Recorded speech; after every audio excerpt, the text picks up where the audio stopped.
What's up, guys? It's Mike and Ron with Tackle Your Personal Best, the podcast where we talk about fishing. Typb Mike, real tactics in the house. What's going on today, buddy? Nothing much. Nothing much. Had an interesting day at work. Didn't sweat my ass off. Hey, there you go. Can't complain about that. No. Last couple days last week, well, pretty much all last week, just brutal. Yeah. Brutal. So I was quite happy today I didn't sweat my ass off. Oh, we just got a like on the stream. Thank you. So it reached 111.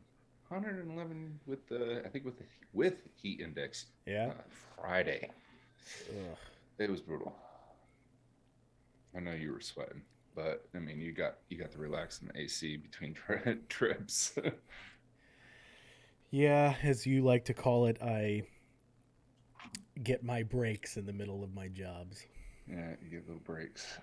So, I figured after my whole body was soaked, I just stopped caring. yeah, once you get to that point, it's like, yeah, whatever. Because if you turn on the AC, you're going to be freezing your balls off. Oh, what AC? Good I'm point. outside. Well, I mean, if you're in your truck for any reason. Oh yeah.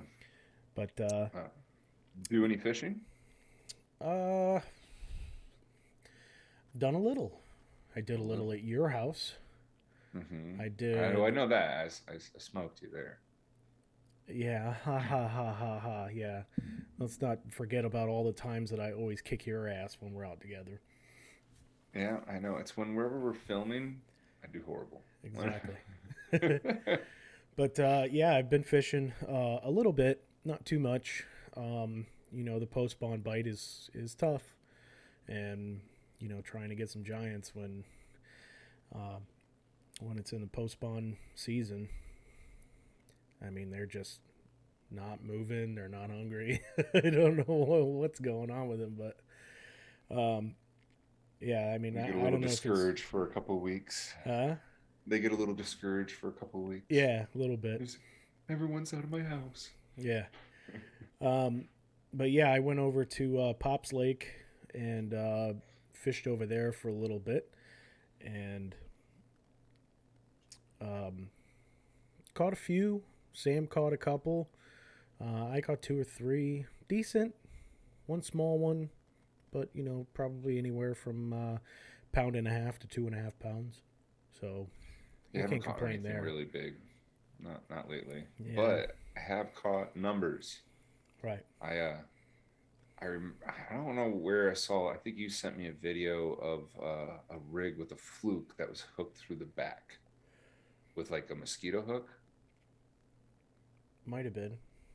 It was something a long time ago, and I tried that and I saw its potential. It had some flaws, and so I would set it down, and then since I had all these little mosquito hooks for that rig, uh, The I spear would come points. back. Spear points I just recently added, which that is part of the tweaks that I used. I Right. had like these mosquito hooks, start with them, like some round hooks, just different variations, either of owner and Gamagatsu, and I did trial and error with it, and I've ended up going and like pretty much I don't know if it's out there, but I've made this rig and I've showed you and I've tweaked it over the years, Yeah. and it's so simple. It's a super finesse, but I my latest tweak, I added a bead and to just a total finesse rig, but I added a bead to it, and it's helped. It's changed the game from that bead. I don't know if it's just adding attraction, but I know it's keeping me from hanging up. Yeah. But I caught 13 fish in like 3 hours. 13. That's nothing to shake a finger at. I mean, having 13 fish is. I remember it was a couple years ago. Just coming down to sunset, I was over at Pops Lake, and one right after the other, bam, bam, bam, bam, and I don't remember what time of the year it was. It was probably, if I had to guess, it was probably sometime around this time. But some days you just get lucky like that. Hmm. Where you just hitting them in the right spot at the right time. I went back out a couple days later, fished for an hour, did the same thing. What was it? How the day that you were over here for the baby shower? Yeah, How long do you say? And I caught four within what, like maybe under an hour. I was gonna say about an hour. Yeah, An hour out there, but I switched to this rig. I was like pretending to be like, oh, time to switch to the secret bait. Secret bait. Like, and then it yeah, wasn't long. I cast this. Bam. yeah. I I think it's just like where we're at in the season. The fish have just all spawned. We got bluegills spawning right now. And don't worry, a little later on, I will be showing the rig to our people, our followers, the secret right now. And it's been killing it. Super finesse. If you have your kids' pole and that's all you have, you could fish this rig and just reel them in right now. Yeah. It's definitely the time of the year. I mean, hey, who knows? Now that I tweaked it this far and it's showing numbers, I guess I mean that's really what the key is. It's not, it's like people say it's like chatterbaits, they catch size, but this is catching numbers. Yeah. Yeah, and I mean, as far as the bait goes, I mean, it's a good looking bait. The design and everything. Again, not knowing if it's already been, something put out there or not, but it's simple and it seems to work. So Mm. that's a key thing right there. Is that if it works, go for it. You know. Oh yeah, I've been posting a few of the pictures of the fish that I've caught with it on Instagram and Facebook. I think more Instagram than Facebook, but or one of the other, vice versa. I'm getting used to all that. I'm not the big social media guy. No, you're not. I'm trying. I'm trying. I am trying. You are not a big social media guy at all. Oh no. I live in the world of well, I just I don't. That's not my first thought. If I pick up my phone, I'm like I'm either reading articles about fishing or baits and techniques. That's where my first thought is to go to. Yeah. No, I get it. Well, let's move into this next segment where we kind of go over baits and things like that. Let's Well, I do got some news, Okay. some minor stuff, Yeah. things that I found that was interesting. Well, you know, if you're going to be planning on fishing in the next couple of weeks, the rest of this week you might get lucky. But leading into the on the 25th, which is starting, I think is Saturday. Let me double check that. Yeah, Saturday. Mm. Saturday, which through the first is going to be great times fishing because the 28th is going to be the new moon. So if you're having a little hard time this whole week, maybe save some time and just save your time going out from now and go towards the end of the week. All next week is going to be great. New moon's coming. Yeah. Yeah, it should Mhm. be good fishing coming out there. Yeah. Yeah. So with that being said, we're kind of leading up, but this is a couple months old. But I just saw this is really freaking cool. That there is a possible new record for mean mouth in Texas. For what now? Mean mouth bass. There's a possible new world record. They're still holding on to it. I haven't yet to see anything confirmed on it, but man, it's massive. Any guess how big you think this fish is In Texas? in Texas? A mean mouth bass, which is like a cross between a large mouth and a small mouth. It's a hybrid. Hmm. I'd probably guess anywhere from if it's a hybrid bass. So it's a it has small mouth heritage. Yeah. So 10, 11 don't go like pounds. Florida. Don't go Florida large Florida bass like world No, record or anything I'd like say that. 10, 11 pounds maybe. You're pretty damn close. Yeah. It's give a guess on how long. There you go. That's Ooh. a harder tree. Yeah. That one's going to be tougher. Um, 18. Mm. You're pretty close. All right. So it's 11.7 ounce, 11 pounds points. So it's 11.7, and it's 25 inches long. Wow. It's a big fish, That's over 2 feet by that's an a inch. long fish. It's That's a very long. long fish. I mean, 11 S- pounds. I mean, that's, that's nothing to really. So knowing that it's a hybrid, all right, between largemouth, which put up a fight, but smallmouth are known for fighting. They put up a huge fight. So imagine that fish pulling you around for the next, what, maybe a couple minutes, 15 minutes, Oh yeah, just being careful not to break it. that's like peacock though too. Oh yeah. Peacock bass. I mean, they're fighters. They're Which just exactly like fighting a smallmouth. which brings me into the next news, and I'm not going to get into all the technicality. If you want to look it up, it's a research done by Yale. But you reminded me with the peacock backs, they're not really bass technically. Yeah, they're actually invasive. They're not from here. They're actually No, but they're not from. even part of the bass family. Yeah, yeah. I did hear that. Yeah, Um, they're still in the panfish family, right. but which leads into a funnier thing. That's a different research on that. But the Yale put out a research that they're just now discovering that Florida bass and largemouth bass have been categorized or named improperly. They're not really part of like the largemouth breed. They're separate. So they give all these really technical things, but I just thought that was kind of cool because it's more leading into like conservation.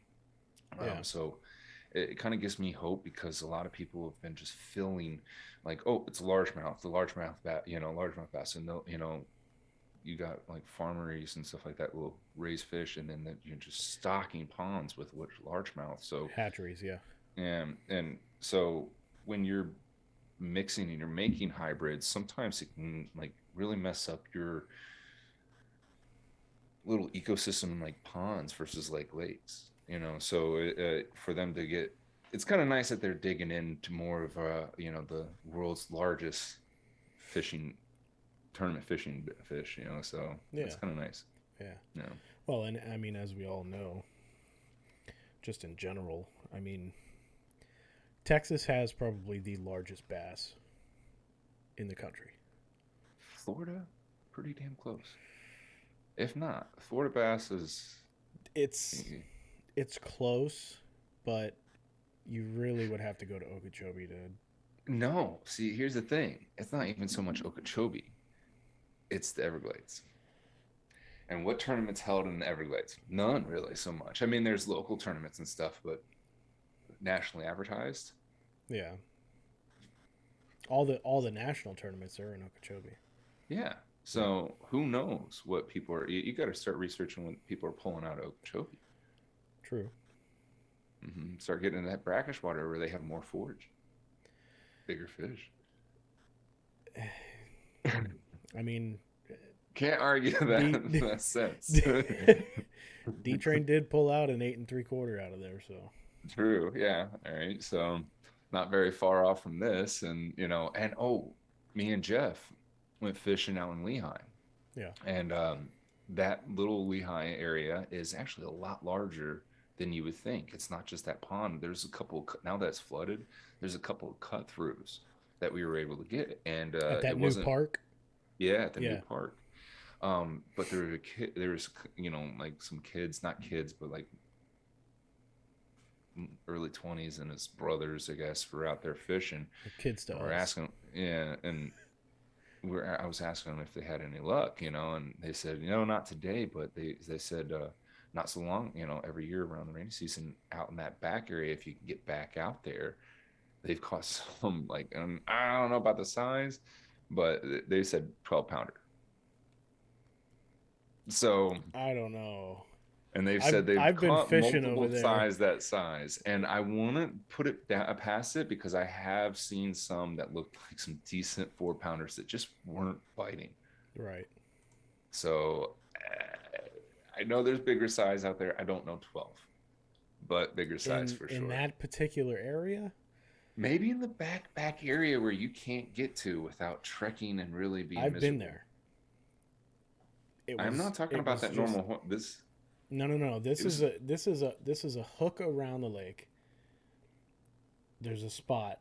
and then there's a little canal, and then it opens back up into a little like pond back there. But then there's another cut, and then there's another cut, Yeah, there's other cuts and back then there, there's but another cut behind it that opens up larger. yeah, It's just you can't get to it without getting off your boat and pulling a little bit over the next spot. yeah, and back in that nasty water, I ain't getting in that nasty Gators water. are bad. That's why they Uh said they're not going back there right now because gators are bad. uh Well, yeah, it's mating season, That so well, and that water yeah, back there is so gross. it's Oh, so. it's But so you. brown. So it was about to rain, right? And it looks brown, but there's some spots that are really shallow and it looks just like it's 20 feet deep, and or you're in the Mariana Trench down in there. You're in the just main part like of the lake, I'm talking about that little pond back there the because it back end. transitions because they're doing a bunch of construction work out there, and Mm-hmm. I think that's churning up a lot of the water and things like that. I think they got pumps and hoses and stuff going into the lake. They're trying to pump Mm-hmm. water out, whatever. But when I was there, the main part of the lake and the cuts off of the lake, the main parts, those were like you could see 20 feet down. And I mean, it's clear, clear water. And then back in that cut, it's like It's dark. it's like dirt chocolate milk. Oh, well, we need to go out there and fish it. Yeah, Maybe even hike it and yeah, fish some spots. that'd be dope. Mm-hmm. Um, But so onto the tips. I found some cool. You know how like there's the clench knot, and then there's the just name knots that don't that have improved or just really like improved clinch. Um, for example, they improve those because as time goes on, they make better lines. Like to think back at like spider wire was like I think it was believe it was the very first braid that was on the market, but it's a very glossy, like almost like floss. and nothing against spider wire or anything, but I really don't like spider wire. I don't either. I don't either. It tangles too easily. But if you're using braid, there are some new knots out there that are supposed to be the best knots for braid, either braid transition, braid to hooks, or in different. There's three of them. So if you can just learn three knots, if you're a braid user, I think you're pretty solid. Now, Mike, have you ever seen or been shown how to tie a noose? I'm not saying One like time, that kind of, but just what? in general, the purpose because it is a Yeah, functional. It is it's a functional. functional knot. Mm-hmm. Yeah, once a long time ago, I was shown how to do it. I don't remember it now because I haven't used it. Well, the uni knot is a form of that same Yeah. knot. It's a branch off of it, and the double uni knot, and then all these other things. Um, I'm gonna name off a couple of knots for the people to look up if they're later, and I wrote them down. I lost my page when I looked. There we are. All right, the crazy Alberto knot. Yeah, these are some knots I haven't read. All right, so it's pretty much like your W uni knot. So a braid to mono or fluorocarbon knot, a crazy Alberto knot. So that's supposed to be your instead of using a W uni. Um, Now I've used it and passing through like the W uni. I do like the W uni for the fact that you can like you use the W uni for your leader lines. Yeah, yeah. Double All uni right. knot, braid to. I typically go braid to fluorocarbon. Hmm. So how many wraps do you do around your with your braid side versus your fluorocarbon? I actually equally will do 7 or 8. All right. I've always been taught this when you're using braid to wrap more on the braid side. So I'll do probably 12 on the braid side to like my 6 or 9 on my fluorocarbon, depending on Really? the diameter. Now, the reason why is just because that braid will taper, make like a almost like a bullet weight before it gets to the fluorocarbon or mono. So it makes it an ease for the cast. It will slip through those eyelets a little better. Okay. All right, and that's why you do more. And braid has some well can slip and stuff like that. So The only problem I have with this is the fluorocarbon or the mono is what's making almost the knots. So it may be a very strong knot, but if you're using bait casters and you're using little leader lines, you're gonna have to make sure you're not sucking this into the eyelets. So Yeah. I tried it, and that little hesitation would just bird nest me every time. So the improved San Diego jam knot. Now that's kind of like your quick lure knot. That's I think if you were trying to changing out like square bills, if you're just doing some quick changes, especially, I mean, now you've heard of the loop knot, right? Yeah. All right. Personally, I like the loop knot, especially when I'm using hard baits. Gives it a little bit more freedom. Okay.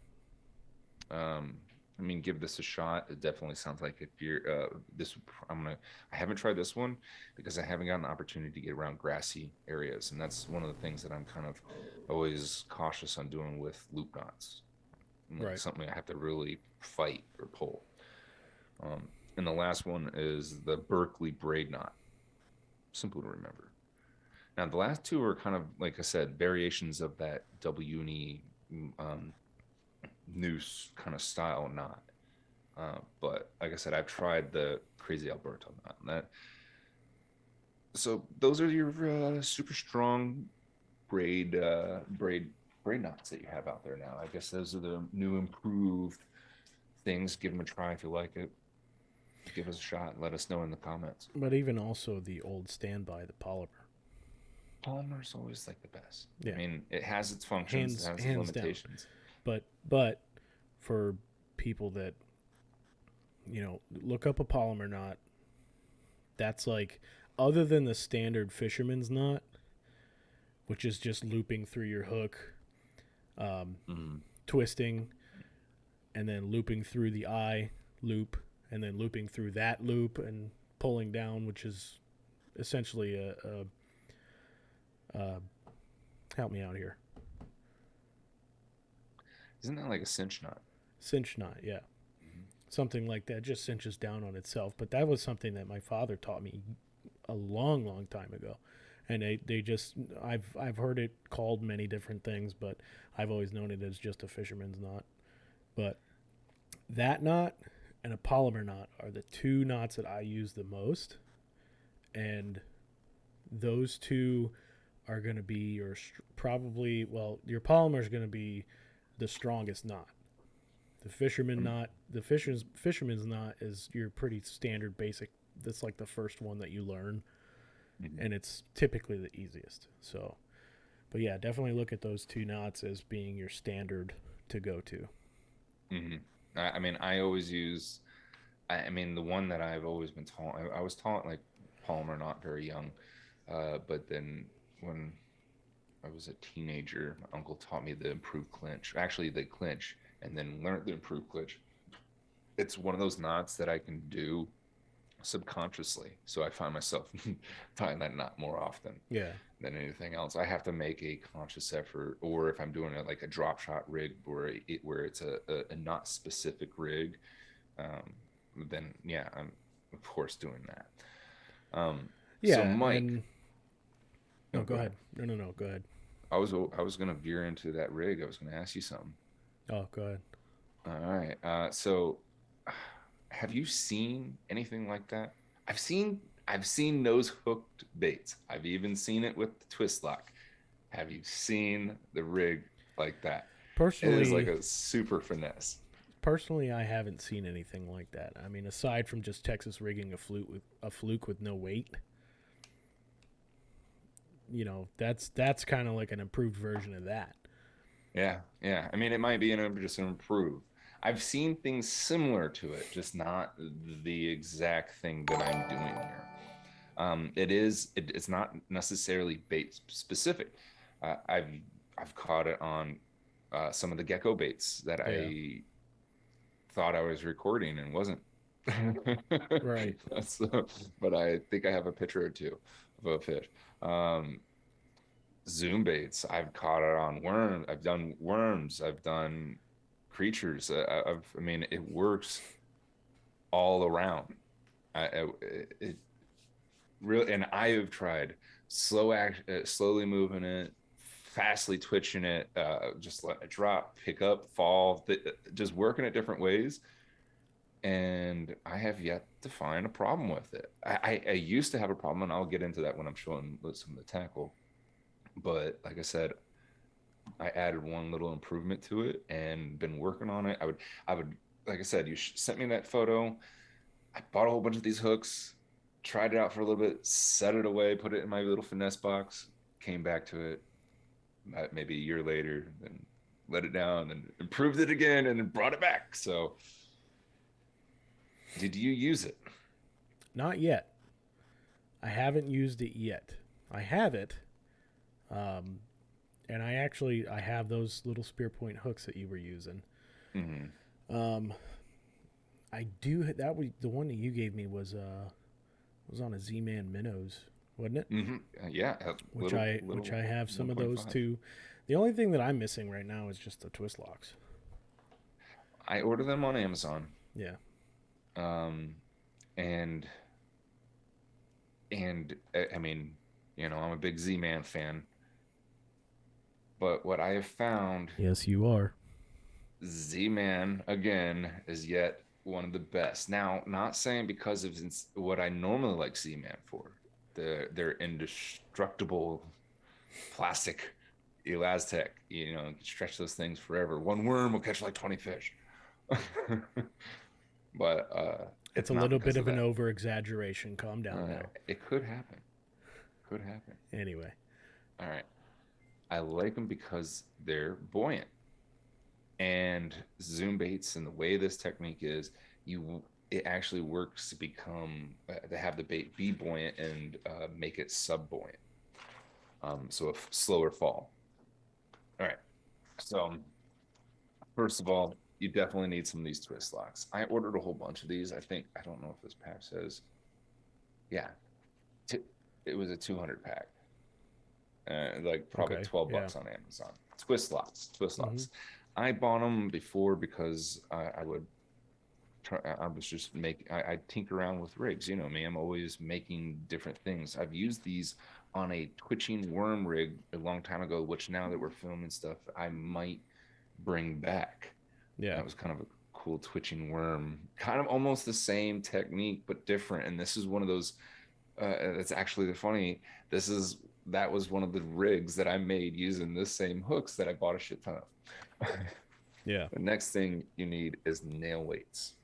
All right, because I said sub buoyant. All right, Right. sub buoyant. The trick is to get it to fall not too slow, but not too fast. Yes, you can catch them on Zoom, that little minnow, which just straight falls, and other plastics that straight fall, and it doesn't matter. But I find slowing that fall down helps you in numerous different ways. One, not knowing when exactly you're going to meet the bottom, you know, so unless you're counting stuff and you're really, really on point with it. But this is kind of a slackline technique. But also it just gives you more time. You're not ever, this is an exposed hook. And now the bead helps with that, but it is an exposed hook technique. So sometimes you can get hung up. Be prepared to get hung up with this rig. um, Yeah. Beads. I bought a whole bunch of these. These are rubber ones. I suggest using plastic ones. I was gonna say be specific. All right, plastic ones. Now, because this is ultra finesse, if you're using like Zoom baits, or whatever other bait that may be like really lightweight and finessey, I found that without you don't want to add a weight to it because it's just going to sink too fast. Yeah. Um, it's going to ensure better contact with the bottom, which you don't want, especially with an exposed hook. And just well, it just defeats the purpose really of twitching it around and having it sink. So no, the glass bead also makes some noise. So that's good to have on there as well. The bead will keep you from popping on, getting hung up in trees. I've casted this thing right accidentally into some bushes. I've slowly reeled up to where the bait is right next to the the stick and just popped right over top of it. Same style with rocks. Um, but I've ditched those round hooks and got some spear points. Yeah. Now, D-Train, thank you. I ignored you a little bit, but then came back to it because Monster Bass gave me these, and I was like, He lives and dies by those hooks. At least Uh, he it was was having for a some while. issues with them for a little while. I don't know if it was his hook set or if he was just having issues with the hooks in general. But I I mean, haven't found a thick wire of this. They yeah, are coming out with it, but they're sold out. And I wanted to buy some thick gauge wire of these because they yeah, are a little mm, flimsy. flexible. Flexible, yeah. I have not landed anything five or more where I fear that I would bend it out, but just play with your drag. Don't tighten it down. Let them tire themselves out, Yeah. just enough to keep them off the bottom, right? Yep. Um, but I don't know if you could tell in a picture what really changes the game on this is that it helps out your hook set because you can be more finesse. They're super wiry. There's like almost like the tiniest needle that you probably even wouldn't feel piercing yourself. But they have like a teardrop where the fish just gets stuck on, so it's harder for them to shake off. Yeah. Now, to make this rig pretty simple, you just rigging the weight down the line. I take my Z-Man weight or bait, and I take my nail weight and I puncture a hole. It's going to help you get the spear lock on or the spear point and twist lock mixed together.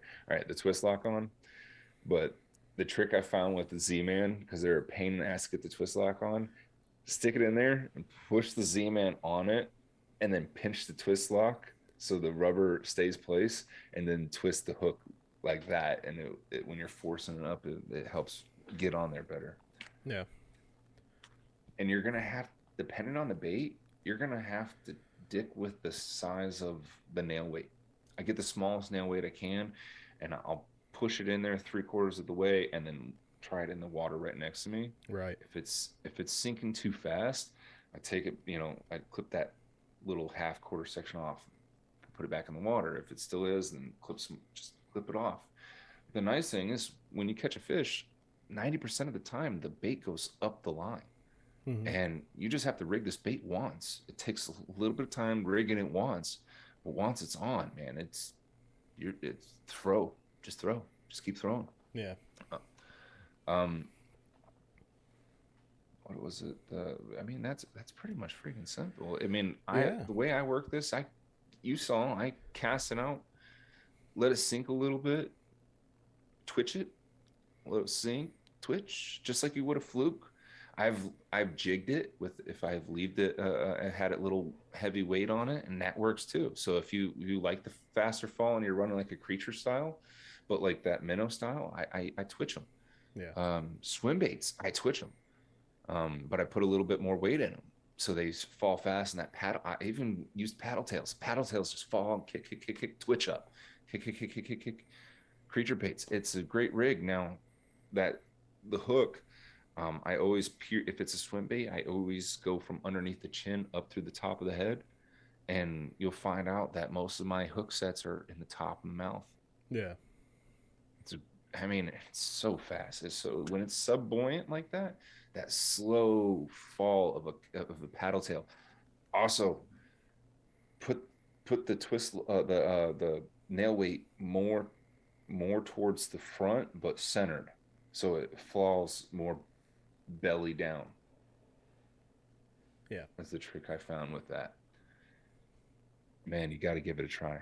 I don't know how much longer it's going to last, man. I know it's working a lot because of the bait fish. Bait fish are running right now. Yeah. Get out there, fish it. Hell yeah. If you guys fish it, please let me know. If it works for you, it works really well towards the edge. I have fished it out in the middle of the water column. Yeah, it works if fish is there, but they're really like tucked in right now on the edge, especially down here in Florida. So I'm going up the water bank and I'm casting left and right. Mm-hmm. Not straight out, and I'm just working those edge lines, 5 to 6 feet in within the edge.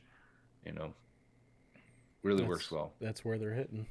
Hmm. But yeah, so that's episode 6. Appreciate you guys coming in and watching. We did it live this time, which we haven't done in a little while, but definitely go check out Ron's pages, Real Tactics, Instagram, YouTube, Facebook page, all that fun stuff. Check out my stuff, Typb Mike, Typb Mike, Instagram, TikTok, YouTube, everything. So appreciate you guys coming and hanging out with us. Come Yeah, see us again on episode 7. Dude, as always, it's been fun. been fun. Let's fish some more. Heck yeah. See you guys.